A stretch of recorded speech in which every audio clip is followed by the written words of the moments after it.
right. Hello, hello. Let's see. I think Sanjay is here.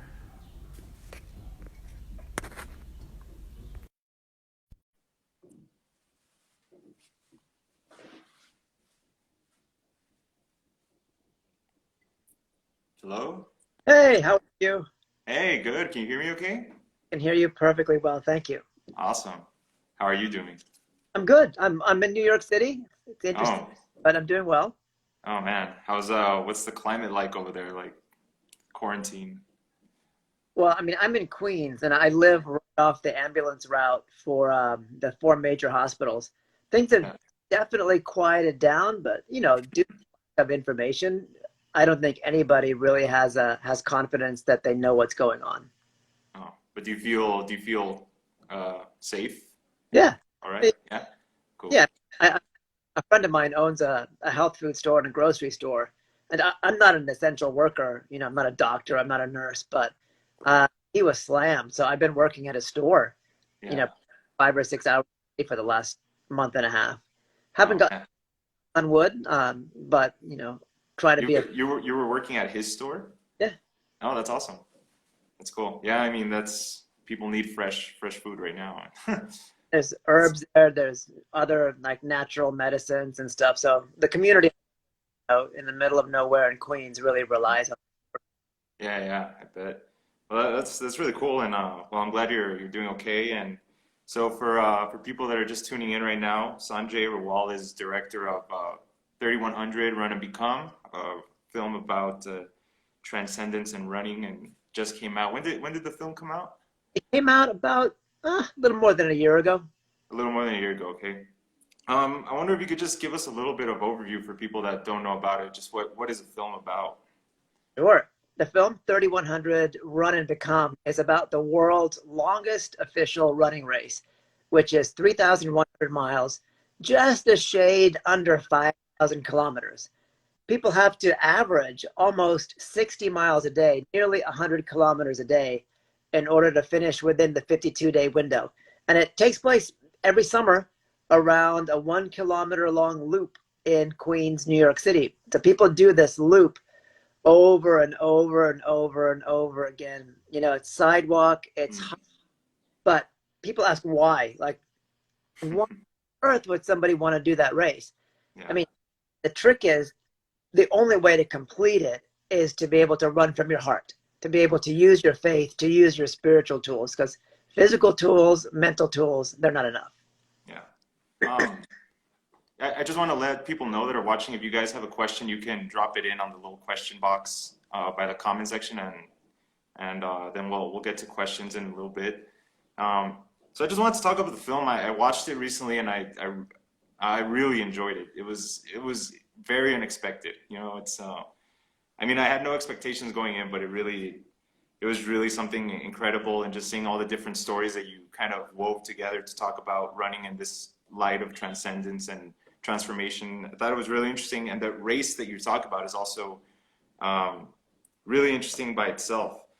And I just want to ask you first of all, this idea of praying with your feet.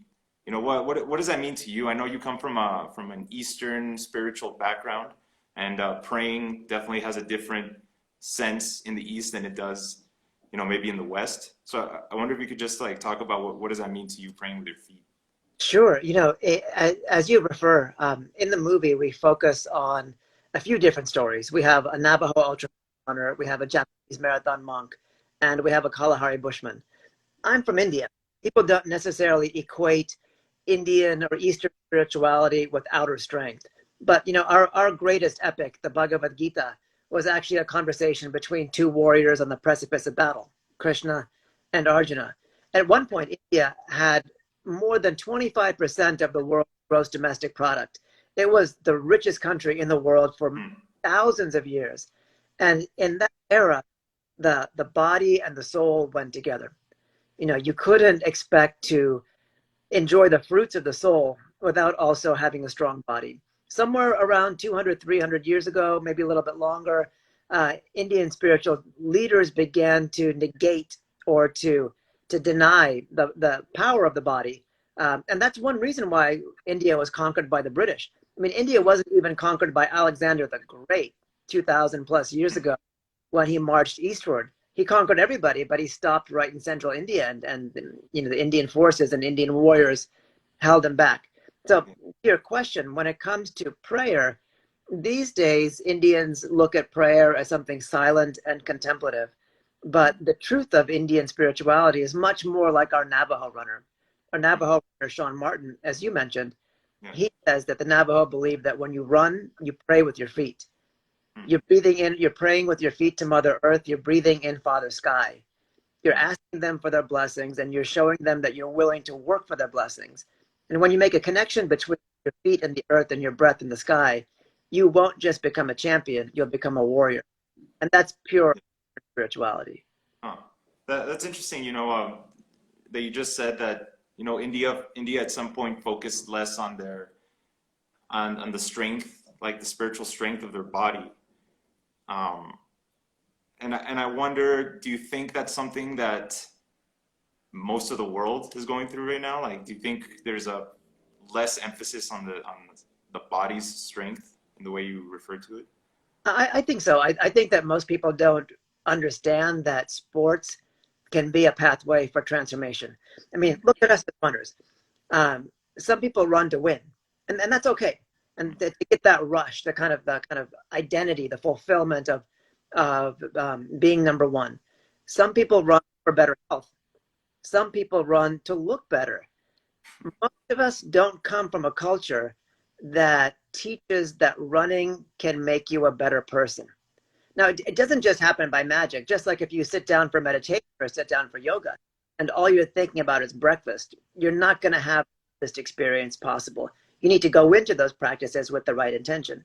So what our Navajo character makes very clear in the movie is that if you go into running with the idea that it's going to transform you, you approach it differently. You throw out the playlist, you actually practice silent meditation at home so that you can learn how to quiet your breath. You can learn how to slow your heartbeat down. You can learn how to feel joy when you're running. A Hopi elder named Rex Tulliam Table told a group of us when we were doing some projects associated with the film, he said that when you run, you have to find joy in exertion. That's where transformation lies. I mean, most of us, when we're doing anything hard, whether it's lifting a stack of weights or doing a speed workout, we're not thinking about that moment. We're projecting ourselves forward, trying to dissociate from that moment, trying to, imagine when we're going to get done, or how we're thinking about how many reps we're doing, what our pace is. But the elder Rex told us, like, no, you have to turn your mind off. You have to turn off all expectations of how well you think you're going to do. You have to dive into the moment. And in that moment is pain, right? Exertion, most of us think is pain. And so you try to ignore it. But you have to go below the pain. You have to go into the pain. And he said, once you do that, you will find bliss, unending bliss. And when you get to that state, that's what Western doctors and scientists call the flow state. That's not a sense of pain, but it's an overriding sense of bliss. It's an overriding sense of fulfillment that negates the pain. And that knowing how to meditate and then bringing in those techniques consciously and practicing those techniques when you run. It sounds like you're saying that, in a way to turn off your mind, you have to be able to trust that your body's gonna do what it needs to do, because sometimes people give up when it's hurting a lot or when the pain is too much because your mind is kind of telling you to stop. But I like what you're saying because it sounds like an exercise in trust, trusting our bodies, which is something that's might be kind of foreign right now. How do you trust your body? It sounds like you always need to be controlling it. I mean, it's a very Zen idea that by not thinking about the result, you'll actually exceed any result you could have ever imagined. And that's self. And so it's like, what is victory?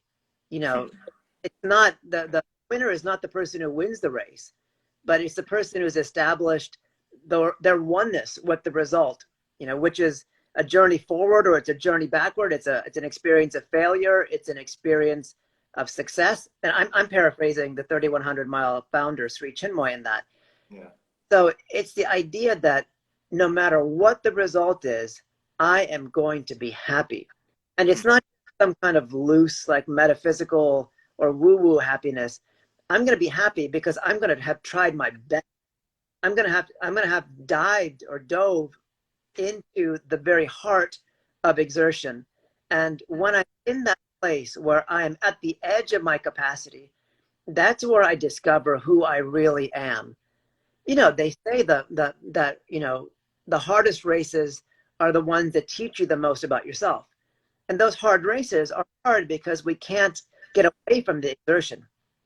We can't deny or cover the exertion. We're super hyper conscious of that exertion. But in those moments of exertion, we learn about who we are. Yeah. And same thing with running. But you can go into an easy workout with that in too. Like when you're going at your slowest recovery pace, that's work. That's exertion on some level. The body's moving, burning calories. And you can go into that exertion and find meaning in it and find satisfaction. Awesome. Awesome. You know, that state that you're talking about, something that strikes me about the movie is Prhan. So Yeah. for those that haven't seen the movie, Prhan is a Finnish paperboy, I think. And he's the one that goes to New York to run this 52-day race. And he's done it, I think, 14 times? He did it last summer. He's done it 15 times. 15 times. Okay, so he's, yeah, consecutively, I imagine. He's done more than 45,000 miles of racing of New York City, which is the equivalent, almost the equivalent of running 100 miles a week for 9.5 years. Yeah, jeez. New York City. Yeah, that's incredible. And so I'm thinking about this idea of transcendence, you know. So this, you know, in the beginning, the race director says that we guarantee you will be changed. You know, this is one of the few races that can change, that you will be changed and for the better. So what I saw interesting in the documentary is, you know, this very transcendent focused race. And then you see Prhan's life on the side, which is very devoted to his teacher, which is Sri Chinmoy, who is the one, you know, the one that started preaching, or not preaching, but talking about running and the spiritual connection of running with your body. And you know, you see Prhan's life side by side with all these races that he does. And I wonder, or what do you think? Do you think that transcendence? Do you think he's transcended, or do you think that becoming is a thing that you achieve and then you became? Or is it something that is just reachable, like certain moments, perhaps just in that race, and then you go back to real life? That's a great question. I'm going to give a quick shout out to my running coach who just joined, Patty Dillon. Patty was the first American woman to break 2:30 in the marathon in New York City in 1980. She was runner-up at Boston 3 years in a row and a former world record holder across a span of distances. And she took me to age 45, 2:37 marathon last December. So thanks, Patty, for joining. Your question's important because in the 3,100 mile race, there's so much pain. You can't expect to overcome that pain with just momentary flashes of joy or momentary flashes of happiness. You actually have to train day by day before the race to understand what it means to find joy in exertion, to go into your deepest, most pain-ridden self and still be happy, but not in a masochistic way, in a very real, very childlike way, very spontaneous way.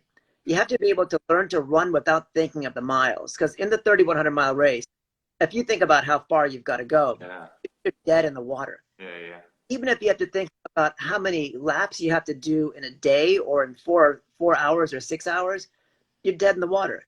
You have to do exactly what you mentioned. You have to trust in yourself. You have to have faith in your body's capacity. But more importantly, you have to have faith in the idea that by being happy, by being cheerful, you are going to do the best that you will ever be able to do. You're not going to do your best in this race with this, like with willpower. You can't use anger. You can't use determination. I mean, no human being other than maybe a sociopath has enough, mental determination to do this for 40, 45 days, 50 days, 52 days. You have to be happy. It's like you have to approach this event as though it's a pilgrimage or something religious. Yeah. Otherwise, it's just the worst thing you could possibly do. Dude, that's a really nice thought that you can, you know, that it goes beyond willpower. And I'm trying to translate this into, you know, anything that has to do with daily life.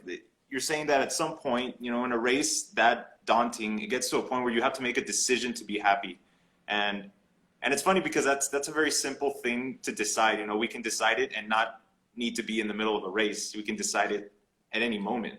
And because when you know at that level of exertion, you really have no option. You're like, I either quit or I have to decide to enjoy this. And I don't know. I just think that's a really interesting way to look at it. You know, one of India's kind of loftiest mantras was from the Bhagavad Gita. You know, the conversation between the teacher and warrior Krishna and his greatest disciple Arjuna on the eve of a great battle. Krishna said to Arjuna, "You have the right to act, but not to the fruits thereof." You have to act. You have to act and you have to put in all of your effort, but you have no say in what the result might be. And think about how freeing that is, not just in running, but in life, saying, I am going to put my all on the table. I'm going to leave it all out there. And at the same time, I'm going to enjoy myself. Like, what a scary thought is that? Like, and that people where we're killing ourselves and you look to your right or to your left at the person you're running neck and neck with and they're happy and you just go, oh my God, like how can they be happy when I feel so miserable? But yeah, it's like you have the right to act and that's it. It's like you're leaving it to the hand of the divine. You're leaving it to your innermost self to achieve a result. And no matter what the result is, you're going to be happy. But the trick of it all, and this is the trick of life, you know, if you can surrender, the greatest possible things that could ever happen to you in your life will happen. I mean, the goal of life isn't just to silence your mind. The goal of life isn't to be a good person. The goal of life is to surrender to the will of the divine, to this flow of consciousness that flows through you, that flows through everything. And in that, not the surrender of a slave to a master, but it's allowing yourself to be in a constant state of bliss, which is why we do anything and everything. But we wouldn't think that surrendering our will to the divine or to the universe will help us achieve unending happiness. But it comes from that attitude to act without the result in mind. That's funny that you can complete a race like that by surrendering. You know, it sounds almost contradicting, but I mean that's what the Hopi elder said. You have to find way through exertion, and that's the formula for self-transcendence. Joy plus exertion equals self-transcendence. Amazing. So if anybody has any questions, you guys can just put them in the comments right now. I'm just gonna ask some things that I thought about, you know, during the course of watching the video and reflecting on all this stuff. Well, you know, what happens when the race is over?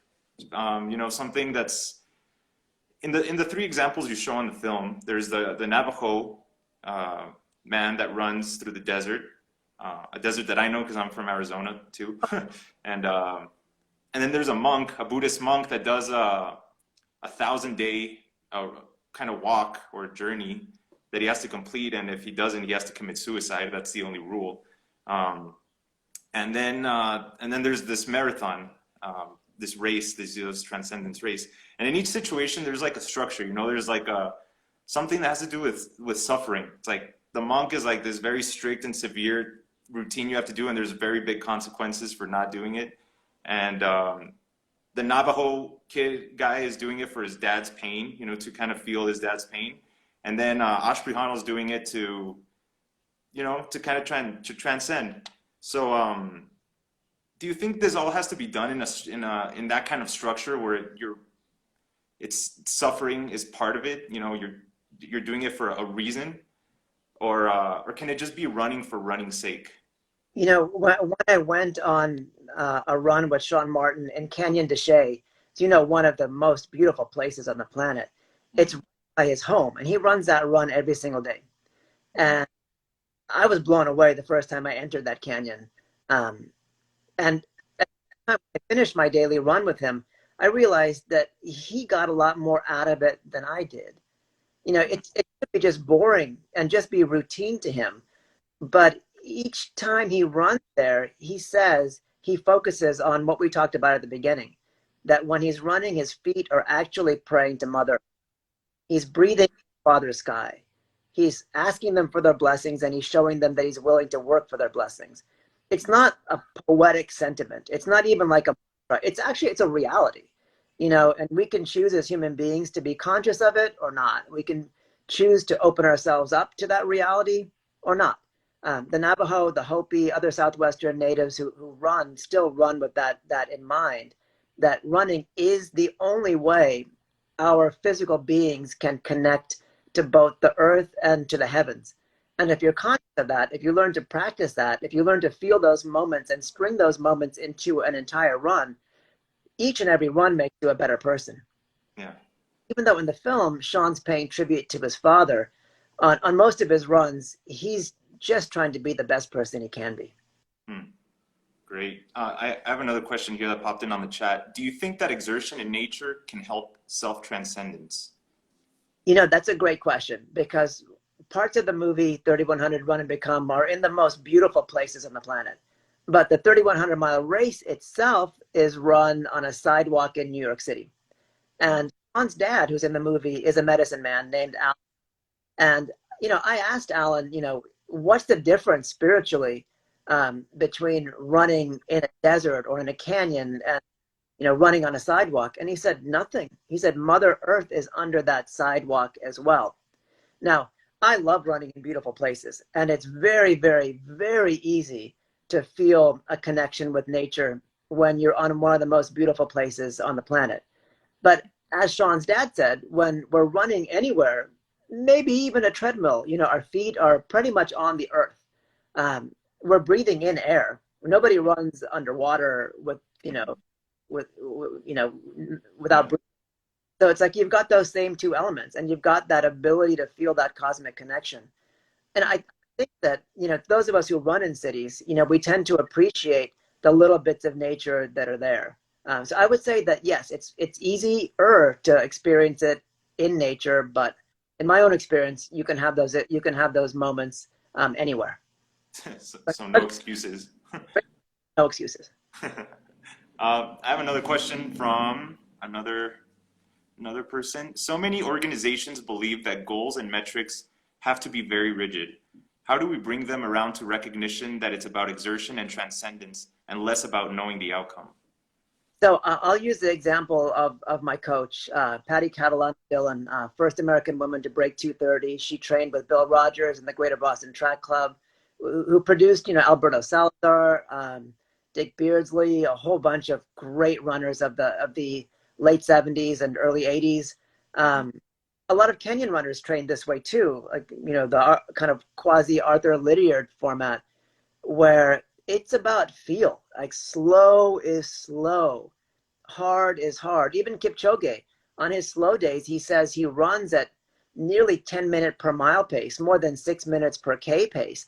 And he never exerts himself 100%, in a workout. He saves it all for the race. At the same time, from long distance running, that it's not about your weekly mileage. Nobody's going to give you a medal for running 70 or 80 or 90 miles a week. It's like your experience of victory is going to be on race day. And what can you do to prepare yourself for race day? You're not going to have a great mental race, and you're not going to discover how to run a good race just by starting a race. You have to practice these techniques day in and day out. So as to the question, from what my own experience and what I've seen amongst pros and what I've learned from pros, the inner side is the most important thing. You always have to be consciously in tune with the amount of effort that you're giving on any one day. And, if it's a day when you're supposed to work hard and you feel good, you work your hardest. If you hit the splits, great. But it's like you're not going to get a medal for doing a certain workout. You're not going to get a medal for going faster or going slower. So the main thing is keeping your end goal in sight and finding a way to experience that exertion the way your coach or the way your training program wants you to, and to build up slowly towards that end goal, making sure that you're mentally and kind of psychically ready for the amount of pain and suffering that you might experience on race day. Hmm. That's interesting. It's interesting also because for a lot of people that aren't running marathons, their medals are the pictures they put on social media. Those are in a way kind of medals and or little awards. It's a hard thing. Like I use Strava. Oh, I'm just gonna say hello to Leica Singh, who made 3100 Run and Become with me. She just joined. I use Strava. I like measuring, how far I've gone. I like looking to see what the paces I achieved were. But that's big. That's rooted in my kind of like security and how I felt. I like looking at the paces going like, oh my God, I ran too fast on my slow day. Or it's like, wow, I felt terrible. And yet my pace wasn't that bad. Knowing how far and how fast you've run helps to build confidence. But it's like, why do this if it's just for the numbers? Again, no harm. Like I had no idea up until I started making this movie that you could actually approach running as a way to transform yourself. I thought it was all about race results or all about victory or failure, all about looking good or feeling good, health wise. But again, it's like if you want to use running to transform your life, you can. You just have to approach it in a different way. Hmm. Great. And as a filmmaker, you join these three distinct stories. What's your what do you want people to get out of it? Do you want them to learn that about this teachings that you can use running as a way to kind of connect with nature and yourself, or do you want them to just explore it for themselves, or just go out and just try it, or what do you hope to see from people watching your movie? That's a great question. Like I ran it in high school and a little bit in college, and it was all about, winning. And I wasn't taught anything else. I didn't really know there was anything else. And I ran recreationally, and I ran a bunch of amateur races in my 20s and 30s. But I didn't realize how much happiness existed in a daily run until I started making this movie.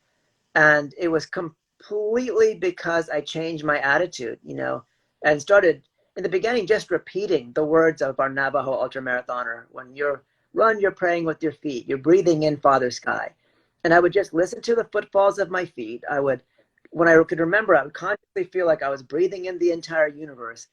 And after kind of struggling with that for a few runs, it clicked. And I realized there is something to this. And I mean, it's a reflection of tens of thousands of years of running traditions that the Southwestern natives have had, but that have been lost by those of us who come from other cultures. At one point, pilgrimage was an essential point of the spiritual life. And I believe that running and, motion was dance, things like that were used in a very religious and very spiritual sense. I didn't realize that those things could be an important part of my own spiritual life in this day and age. And I hope that people who watch the movie can try some of the techniques themselves and maybe get a little bit more out of running than they even get right now. Hmm. Yeah, it's like that seems very radical. Or well, actually, hold on, let me bring up this question that just popped up before I make my comment. They say, you talk about running as a connection to nature and mankind. How can we use these principles and the lost traditions to conserve nature or to solve the environmental issues today? I love that question. You can imagine that all of the politicians or people in power ran. What a different world this. I have friends who work in mental health and work on suicide hotlines, and sometimes they'll tell clients or people that are suffering, "Hey, it's your decision, but before you make this decision, go for a walk." We say go for a walk, clear your head, like, and that's across cultures, that's across lifestyles. Like there is something about moving with your feet if you can, and clearing your head, running or jogging, and clearing your head. I think we're not going to get a 60-year-old senator or a 70-year-old president or prime minister to start running, but we can get kids to move. We can get teenagers to run. We can get our friends and our loved ones to understand that even if they hated running, because they just didn't like racing, they didn't like training, they didn't like the mileage. They can find joy in it the old-fashioned way. Look at it the same way you would look at meditation or prayer or yoga, and go out with that frame of mind. When we're on trails, or when I'm on a trail, I've never once thought about the political affiliation of somebody that runs by me. And you can go to any city. You guys are the experts. You can go to any city on earth and connect with a running group. You might not speak the language of the runners in that group, but at the end of that run, Yeah. you'll have a friend. Like, how many things on earth can you say do that? I mean, yeah, maybe you can share a meal, but it's like that costs money, and you can't just pop into a restaurant and have a community experience, but you can when you run. So I think we just have to spread the fact that, the world's going to be a better place if each of and every one of us goes out there, runs alone, runs as a group, but connects with our feet to the earth and with our breath to the sky. That's exactly what I was going to, but and then the second part of that question I think is interesting, so you think if people started to move more, they would be more aware of the importance of nature, to start solving some of these environmental issues, to pay more mind to it, and also to get out of their heads, like you say, get out of your ego, and all those ideas of you melt when you're moving. I think that's a pretty powerful point you're also making. I mean, everybody wants to connect, even the people that we consider the worst people on earth. It's like Mm. they I mean, they get joy out of connections in their own ways. But they just don't know the expansive feeling that we get when we run. And it's really hard in this day and age to get somebody who's stubborn to move an inch. But if you give them an experience of consciousness where they feel expansion, they feel a connection to that they don't normally feel, they become better people, and we can trust in that better side of them to make better decisions. So I think it's not just environmental problems that get solved when people are better. I think that the only way to getting big problems solved is finding ways that each person can become their better self. Hmm. And Awesome. How? we do it through running. Yeah. Great. Well, I think this is a great session. You've got a lot of great insight. I thought the movie was amazing again. Congratulations. It was really interesting and profound. Somebody asked when you can unlock it for South America. I think you can actually get it in South America on Vimeo. Oh, There's like really? a rental option. So if you just Google Vimeo 3100 Run and Become, it'll pull up um, a page to watch the movie. Um, an Instagram friend did mention something that I think is relevant to the previous question, that never once have the Bushmen had a species go extinct on their watch. So that's really the answer to the person's question. It's like, when you run in an environment, you get to know that environment. And when you get to know that environment, like you said, you appreciate that environment. So what you guys do, taking people all around the world and running in these different environments, it's like, gives people a greater appreciation of the beautiful planet that we live on. Great. Yeah, exactly. Um, this is again, this was a great session. Thank you everybody for joining in. Thank you, Sanjay, for the great conversation. Like he said, if you want to watch the movie, you can check it out on Vimeo. 3100 Run and Become. So And yeah, it's on Amazon. and okay, great. It's on Amazon too. Perfect, Sanjay. Well, thank you very much, and thank you everybody for asking questions and tuning in. Thank you for the session. Peace out.